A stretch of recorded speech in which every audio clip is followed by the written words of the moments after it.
할렐루야, 좋은 아침입니다. 2월 11일 수요일 매일 말씀 묵상 시작하겠습니다. 오늘 우리에게 주시는 하나님의 말씀은 고린도전서 11장입니다. 고린도전서 11장 23절부터 마지막 34절까지의 말씀 제가 봉독하겠습니다. 하나님의 말씀입니다.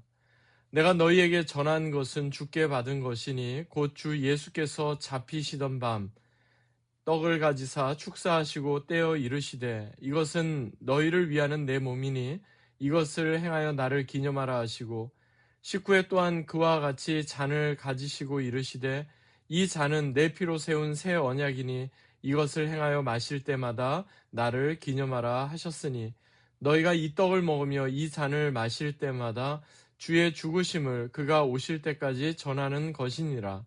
그러므로 누구든지 주의 떡이나 잔을 합당하지 않게 먹고 마시는 자는 주의 몸과 피에 대하여 죄를 짓는 것이니라.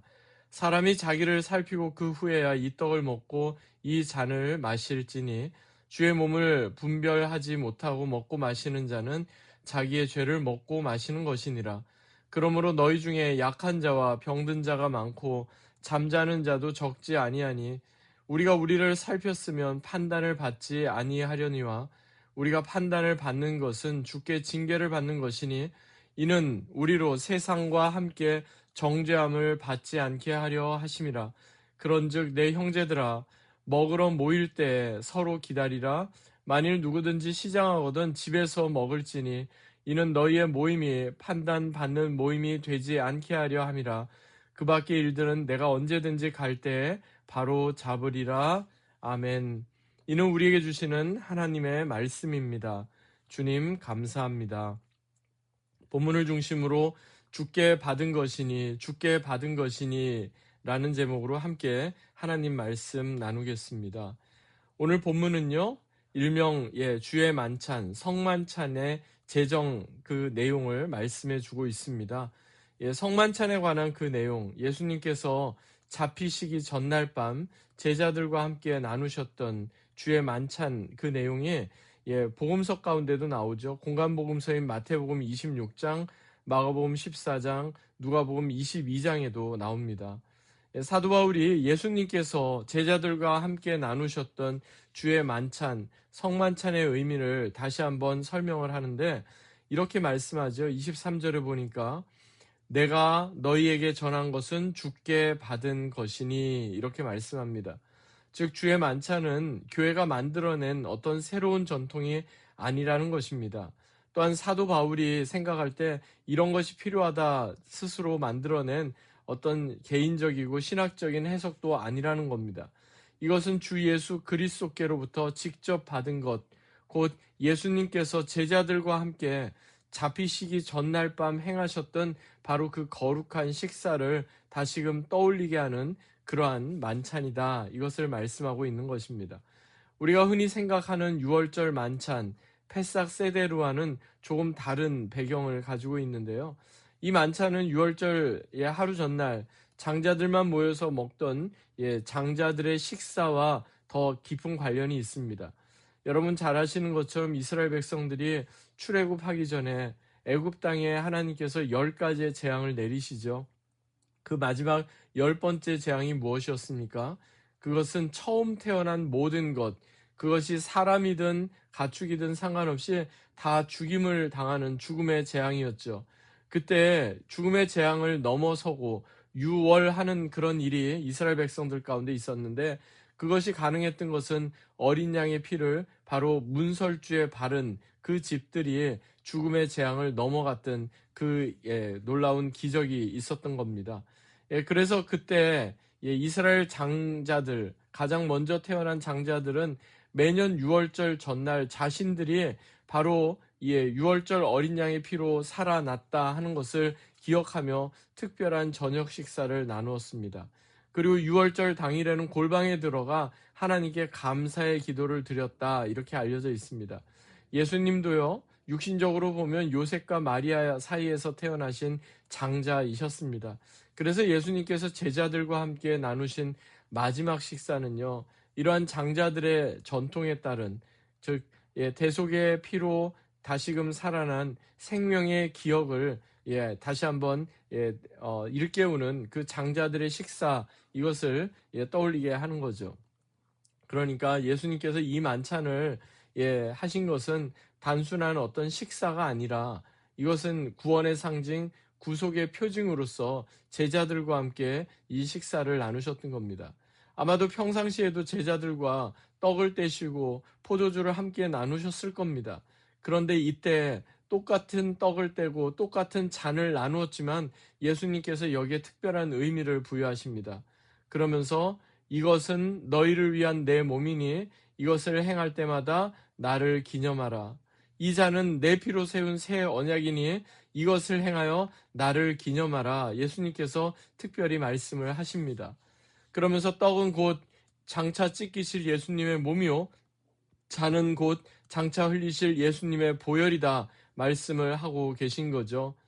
여러분, 우리 인간을 향한 하나님의 구원의 약속은요, 가장 기쁘고 가장 귀한 언약입니다. 유대인들이 유월절 만찬을 그렇게 중요하게 여기는 것처럼 우리 그리스도인들에게 있어서는 바로 주의 만찬이 큰 의미로 다가오는 것도 바로 이러한 이유 때문입니다. 주의 만찬, 커뮤니언이 또한 우리에게 있어서 중요한 것은요, 주의 만찬은 맛보아 아는, taste and see, 맛보아 아는 복음이기 때문에 그렇습니다. 단순한 어떤 기념이 아닙니다. 주의 만찬을 통해 우리는 예수님의 죽으심을 눈으로 보고 손으로 받고 또 입으로 맛보아 아는 겁니다. 그래서 주의 만찬을 가리켜서, 커뮤니언을 가리켜서 eatable word라고 말합니다. 그러니까 우리가 듣는 말씀, 설교를 audible word, 즉 들려지는 말씀이라고 하면 주의 만찬은 우리가 맛보아 아는 말씀이다, 이렇게 우리가 해석을 할 수가 있겠습니다. 그런데 이렇게 주의 만찬을 나누는 자리에서도 고린도 교회 안에 오랫동안 팽배해 있던 파당과 분열, 그리고 여러 가지 무분별함과 교만함, 이기적인 그런 모습들을 보이는 사람들이 있었기 때문에 사도 바울은 고린도 교회 성도들을 향해 엄히 이렇게 책망하며 경고를 하고 있는 겁니다.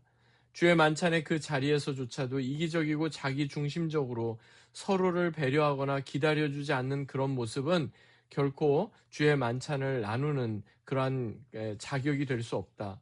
그래서 본문 28절을 보니까 먼저 자기를 살피고 그 후에야 주의 만찬을 먹고 이 잔을 마실 수 있다, 이렇게 지금 말씀하고 있는 것입니다. 결국 고린도 교회 성도들에게 사도 바울이 오늘 본문을 통해 강조하는 것은 이것입니다. 우리 자신에 대해서는 절제를, 그리고 이웃과 타인을 향해서는 배려를 우리는 그렇게 늘 해야 한다, 이것을 말씀하고 있는 것입니다. 주의 만찬이 하나됨을 지켜나가는, 그리고 예수 그리스도의 그 구속의 은혜를 직접 맛보아 아는 것이 되는 가장 핵심은 바로 여기에 달려 있습니다. 사랑하는 여러분, 주의 만찬, 성찬은요, 주님께로부터 받은 것입니다. 그러므로 우리가 주의 만찬을 나눌 때마다 먼저 우리 자신을 돌이켜 보십시다. 그리고 우리 주변에 연약한 자, 병든 자, 영적으로 지금 어려움 가운데 있는 사람들이 있다면 그들을 또한 기억하시며 돌보십시다. 그래서 주의 만찬을 통해서 하나됨을 경험하며 또한 주님께서 주시는 구원의 놀라우심을 우리가 높여드리는 귀한 은혜가 더해지면 좋겠습니다. 이번 주일 우리가 주일 예배 가운데 주의 만찬을 함께 나눕니다. 예수님의 그 구속의 은혜를 다시 한번 마음에 되새기며 공동체의 하나됨과 또 하나님께서 주시는 귀한 은혜가 주의 만찬 가운데 더해지는 귀하고 복된 그런 은혜가 더해지기를 주의 이름으로 간절히 축원합니다.